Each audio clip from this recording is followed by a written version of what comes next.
এখন রবীন্দ্রনাথ ঠাকুরের গোরা পর্ব 11। সেদিন তর্কে গোরাকে অপদস্থ করিয়া সুচরিতার সম্মুখে নিজের জয় পতাকা তুলিয়া ধরিবার জন্য হারানের বিশেষ ইচ্ছা ছিল। গোরায় সুচরিতাও তাহার আশা করিয়াছিল, কিন্তু দৈবক্রমে ঠিক তার বিপরীত ঘটিল। ধর্মবিশ্বাস ও সামাজিক মতে সুচরিতার সঙ্গে গোরার মিল ছিল না, কিন্তু স্বদেশের প্রতি মমত্ব, স্বজাতির জন্য বেদনা তাহার পক্ষে স্বাভাবিক ছিল।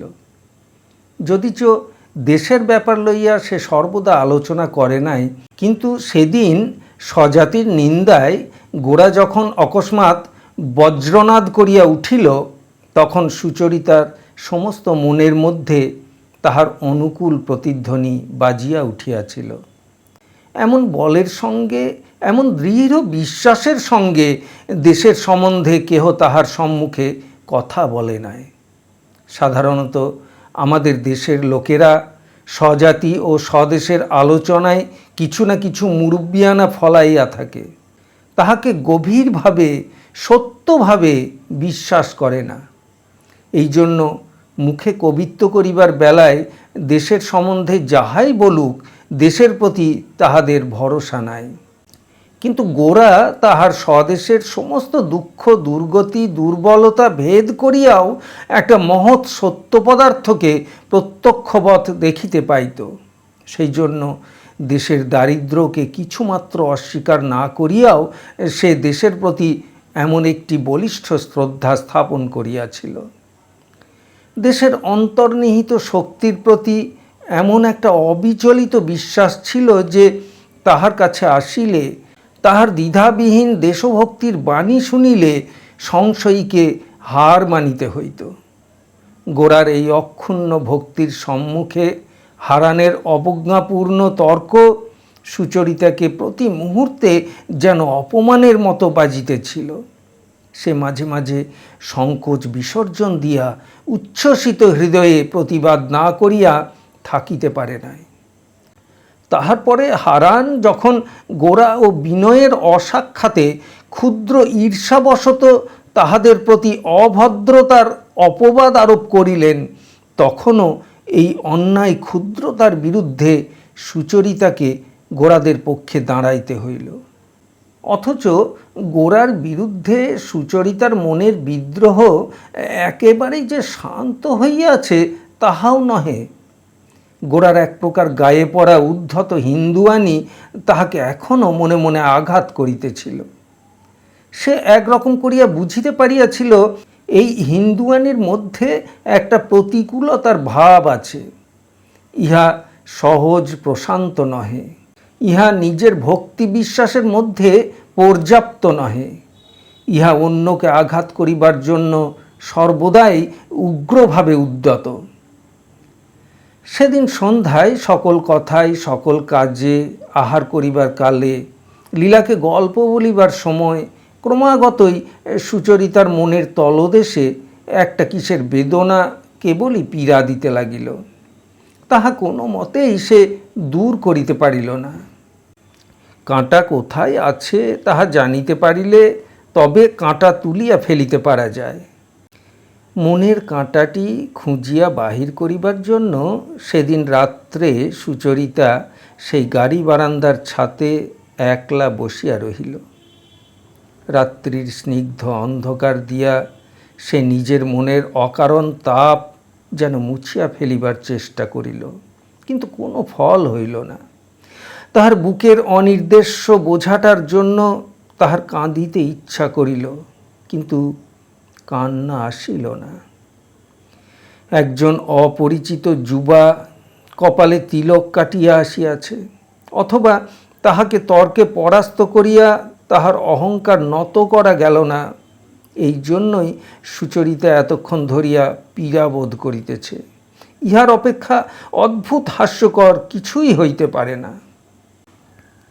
একজন অপরিচিত যুবা কপালে তিলক কাটিয়া আসিয়াছে, অথবা তাহাকে তর্কে পরাস্ত করিয়া তাহার অহংকার নত করা গেল না, এই জন্যই সুচরিতা এতক্ষণ ধরিয়া পীড়াবোধ করিতেছে, ইহার অপেক্ষা অদ্ভুত হাস্যকর কিছুই হইতে পারে না।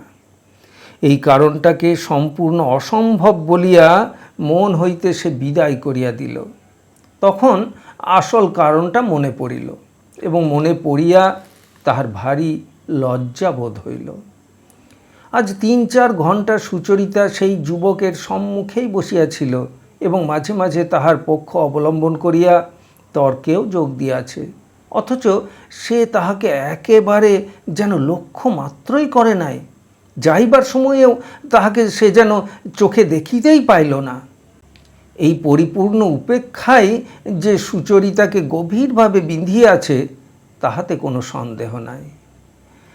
বাহিরের মেয়েদের সঙ্গে মেলামেশার অভ্যাসটা থাকিলে যে একটা সংকোচ জন্মে, বিনয়ের ব্যবহারে যে একটি সংকোচের পরিচয় পাওয়া যায়, সেই সংকোচের মধ্যে একটা সলজ্জ নম্রতা আছে। গোরার আচরণে তাহার চিহ্ন মাত্রও ছিল না। তাহার সেই কঠোর এবং প্রবল ঔদাসীন্য সহ্য করা বা তাহাকে অবজ্ঞা করিয়া উড়াইয়া দেওয়া সুচরিতার পক্ষে আজ কেন এমন অসম্ভব হইয়া উঠিল? এত বড় উপেক্ষার সম্মুখেও সে যে আত্মসংবরণ না করিয়া তর্কে যোগ দিয়াছিল, নিজের এই প্রগল্ভতায় সে যেন মরিয়া যাইতেছিল। হারানের অন্যায় তর্কে একবার যখন সুচরিতা অত্যন্ত উত্তেজিত হইয়া উঠিয়াছিল, তখন গোরা তাহার মুখের দিকে চাহিয়াছিল। সে চাহনিতে সংকোচের লেশ মাত্র ছিল না, কিন্তু সে চাহনির ভিতর কি ছিল তাহাও বোঝা শক্ত। তখন কি সে মনে মনে বলিতেছিল, এ মেয়েটি কি নির্লজ্জ, অথবা ইহার অহংকার তো কম নয়, পুরুষ মানুষের তর্কে এ অনাহুত যোগ দিতে আসে। তাহাই যদি সে মনে করিয়া থাকে তাহাতে কি আসে যায়? কিছুই আসে যায় না। তবু সুচরিতা অত্যন্ত পীড়া বোধ করিতে লাগিল। এ সমস্তই ভুলিয়া যাইতে, মুছিয়া ফেলিতে সে একান্ত চেষ্টা করিল, কিন্তু কোনো মতেই পারিল না। গোরার উপর তাহার রাগ হইতে লাগিল। গোরাকে সে কুসংস্কারাচ্ছন্ন উদ্ধত যুবক বলিয়া সমস্ত মনের সঙ্গে অবজ্ঞা করিতে চাহিল, কিন্তু তবু সেই বিপুলকায় বজ্রকণ্ঠ পুরুষের সেই নিঃসংকোচ দৃষ্টির স্মৃতির সম্মুখে সুচরিতা মনে মনে অত্যন্ত ছোট হইয়া গেল। কোনো মতেই সে নিজের গৌরব খাড়া করিয়া রাখিতে পারিল না। সকলের বিশেষ লক্ষ্যগোচর হওয়া, আদর পাওয়া সুচরিতার অভ্যস্ত হইয়া গিয়াছিল। সে যে মনে মনে এই আদর চাহিত তাহা নহে, কিন্তু আজ গোরার নিকট হইতে উপেক্ষা কেন তাহার কাছে এত অসহ্য হইল? অনেক ভাবিয়া সুচরিতা শেষকালে স্থির করিল যে গোরাকে সে বিশেষ করিয়া হার মানাইতে ইচ্ছা করিয়াছিল বলিয়াই তাহার অবিচলিত অনবধান এত করিয়া হৃদয়ে আঘাত করিতেছে। এমনি করিয়া নিজের মনখানা লইয়া টানা ছেঁড়া করিতে করিতে রাত্রি বাড়িয়া যাইতে লাগিল। বাতি নিবাইয়া দিয়া বাড়ির সকলেই ঘুমাইতে গিয়াছে। সদর দরজা বন্ধ হইবার শব্দ হইল। বোঝা গেল বেহারা রান্না খাওয়া সারিয়া এইবার শুইতে যাইবার উপক্রম করিতেছে। এমন সময় ললিতা তাহার রাত্রির কাপড় পরিয়া ছাতে আসিল। সুচরিতাকে কিছুই না বলিয়া তাহার পাশ দিয়া গিয়া ছাতের এক কোণে রেলিং ধরিয়া দাঁড়াইল। সুচরিতা মনে মনে একটু হাসিল, বুঝিল ললিতা তাহার প্রতি অভিমান করিয়াছে। আজ যে তাহার ললিতার সঙ্গে শুইবার কথা ছিল তাহা সে একেবারেই ভুলিয়া গিয়াছে। কিন্তু ভুলিয়া গেছি বলিলে ললিতার কাছে অপরাধ স্খলন হয় না, কারণ ভুলিতে পারাটাই সকলের চেয়ে গুরুতর অপরাধ। সে যে যথা সময়ে প্রতিশ্রুতি মনে করাইয়া দিবে তেমন মেয়ে নয়। এতক্ষণ সে শক্ত হইয়া বিছানায় পড়িয়াছিল। যতই সময় যাইতেছিল ততই তাহার অভিমান তীব্র হইয়া উঠিতেছিল। অবশেষে যখন নিতান্তই অসহ্য হইয়া উঠিল, তখন সে বিছানা ছাড়িয়া কেবল নীরবে জানাইতে আসিল যে আমি এখনো জাগিয়া আছি। সুচরিতা চৌকি ছাড়িয়া ধীরে ধীরে ললিতার কাছে আসিয়া তাহার গলা জড়াইয়া ধরিল, কহিল, ললিতা, লক্ষ্মী ভাই, রাগ করো না ভাই। ললিতা সুচরিতার হাত ছাড়াইয়া লইয়া কহিল, না, রাগ কেন করব, তুমি বসো না। সুচরিতা তাহার হাত টানিয়া লইয়া কহিল, চলো ভাই, শুতে যাই। ললিতা কোনো উত্তর না করিয়া চুপ করিয়া দাঁড়াইয়া রহিল। অবশেষে সুচরিতা তাহাকে জোর করিয়া টানিয়া শোবার ঘরে লইয়া গেল। ললিতা রুদ্ধ কণ্ঠে কহিল, কেন তুমি এত দেরি করলে? জানো 11টা বেজেছে, আমি সমস্ত ঘড়ি শুনেছি, এখনই তো তুমি ঘুমিয়ে পড়বে। সুচরিতা ললিতাকে বুকের কাছে টানিয়া লইয়া কহিল, আজ আমার অন্যায় হয়ে গেছে ভাই। যেমনি অপরাধ স্বীকার করা, ললিতার আর রাগ রহিল না। একেবারে নরম হইয়া কহিল, এতক্ষণ একলা বসে কার কথা ভাবছিলে দিদি? পানুবাবুর কথা? তাহাকে তর্জনী দিয়া আঘাত করিয়া সুচরিতা কহিল, দূর। পানুবাবুকে ললিতা সহিতে পারিত না। এমনকি তাহার অন্য বোনের মতো তাহাকে লইয়া সুচরিতাকে ঠাট্টা করাও তাহার পক্ষে অসাধ্য ছিল। পানুবাবু সুচরিতাকে বিবাহ করিতে ইচ্ছা করিয়াছেন, এ কথা মনে করিলে তাহার রাগ হইত। একটুখানি চুপ করিয়া ললিতা কথা তুলিল, আচ্ছা দিদি, বিনয়বাবু লোকটা কিন্তু বেশ না? সুচরিতার মনের ভাবটা যাচাই করিবার উদ্দেশ্য যে এ প্রশ্নের মধ্যে ছিল না, তাহা বলিতে পারি না। সুচরিতা কহিল, হ্যাঁ, বিনয়বাবু লোকটি ভালো বই কি, বেশ ভালো মানুষ। ললিতা যে সুর আশা করিয়াছিল তাহা তো সম্পূর্ণ বাজিল না। তখন সে আবার কহিল, কিন্তু যাই বলো দিদি, আমার গৌরমোহনবাবুকে একেবারেই ভালো লাগেনি। কীরকম কটা কটা রং, কাঠখোট্টা চেহারা, পৃথিবীর কাউকে যেন গ্রাহ্যই করেন না। তোমার কীরকম লাগলো? সুচরিতা কহিল, বড় বেশি রকম হিন্দুয়ানি।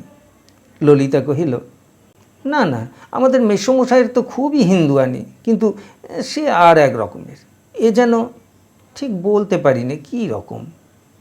সুচরিতা হাসিয়া কহিল, কী রকমই বটে।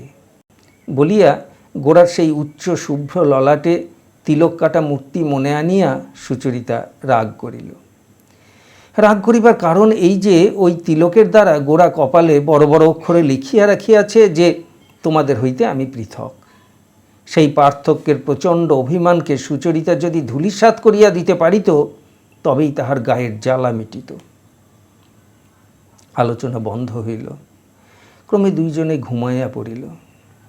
রাত্রি যখন 2টা, সুচরিতা জাগিয়া দেখিল বাহিরে ঝমঝম করিয়া বৃষ্টি হইতেছে। মাঝে মাঝে তাহাদের মশারির আবরণ ভেদ করিয়া বিদ্যুতের আলো চমকিয়া উঠিতেছে। ঘরের কোণে যে প্রদীপ ছিল সেটা নিবিয়া গেছে। সেই রাত্রির নিস্তব্ধতায়, অন্ধকারে, অবিশ্রাম বৃষ্টির শব্দে সুচরিতার মনের মধ্যে একটা বেদনা বোধ হইতে লাগিল। সে এপাশ ওপাশ করিয়া ঘুমাইবার জন্য অনেক চেষ্টা করিল। পাশেই ললিতাকে গভীর সুপ্তিতে মগ্ন দেখিয়া তাহার ঈর্ষা জন্মিল, কিন্তু কিছুতেই ঘুম আসিল না। বিরক্ত হইয়া সে বিছানা ছাড়িয়া বাহির হইয়া আসিল। খোলা দরজার কাছে দাঁড়াইয়া সম্মুখের ছাতের দিকে চাহিয়া রহিল। মাঝে মাঝে বাতাসের বেগে গায়ে বৃষ্টির ছাট লাগিতে লাগিল। ঘুরিয়া ফিরিয়া আজ সন্ধ্যাবেলাকার সমস্ত ব্যাপার তন্ন তন্ন করিয়া তাহার মনে উদয় হইল। সেই সূর্যাস্তরঞ্জিত গাড়ি বারান্দার উপর গোরার উদ্দীপ্ত মুখ স্পষ্ট ছবির মতো তাহার স্মৃতিতে জাগিয়া উঠিল, এবং তখন তর্কের যে সমস্ত কথা কানে শুনিয়া ভুলিয়া গিয়াছিল সে সমস্তই গোরার গভীর প্রবল কণ্ঠস্বরে জড়িত হইয়া আগা গোরা তাহার মনে পড়িল। কানে বাজিতে লাগিল, আপনারা যাদের অশিক্ষিত বলেন আমি তাদেরই দলে। আপনারা যাকে কুসংস্কার বলেন আমার সংস্কার তাই। যতক্ষণ না আপনি দেশকে ভালোবাসবেন এবং দেশের লোকের সঙ্গে এক জায়গায় এসে দাঁড়াতে পারবেন, ততক্ষণ পর্যন্ত আপনার মুখ থেকে দেশের নিন্দা আমি এক বর্ণও সহ্য করতে পারবো না। এ কথার উত্তরে পানুবাবু কহিলেন, এমন করলে দেশের সংশোধন হবে কি করে? গোরা গর্জিয়া উঠিয়া কহিল, সংশোধন সংশোধন ঢের পরের কথা। সংশোধনের চেয়েও বড় কথা ভালোবাসা, শ্রদ্ধা। আগে আমরা এক হব, তাহলেই সংশোধন ভিতর থেকে আপনিই হবে। আপনারা যে পৃথক হয়ে দেশকে খণ্ড খণ্ড করতে চান, আপনারা বলেন দেশের কুসংস্কার আছে, অতএব আমরা সুসংস্কারীর দল আলাদা হয়ে থাকব। আমি এই কথা বলি, আমি কারও চেয়ে শ্রেষ্ঠ হয়ে কারও থেকে পৃথক হব না, এই আমার সকলের চেয়ে বড় আকাঙ্ক্ষা। তারপর এক হলে কোন সংস্কার থাকবে, কোন সংস্কার যাবে, তা আমার দেশই জানে এবং দেশের যিনি বিধাতা তিনিই জানেন। পানুবাবু কহিলেন, এমন সকল প্রথা ও সংস্কার আছে যা দেশকে এক হতে দিচ্ছে না। গোরা কহিল, যদি এই কথা মনে করেন যে আগে সেই সমস্ত প্রথা ও সংস্কারকে একে একে উৎপাটিত করে ফেলবেন, তারপরে দেশ এক হবে, তবে সমুদ্রকে ছেঁচে ফেলে সমুদ্র পার হবার চেষ্টা করা হবে। অবজ্ঞা ও অহংকার দূর করে নম্র হয়ে ভালোবেসে নিজেকে অন্তরের সঙ্গে সকলের করুন। সেই ভালোবাসার কাছে সহস্র ত্রুটি ও অসম্পূর্ণতা সহজেই হার মানবে।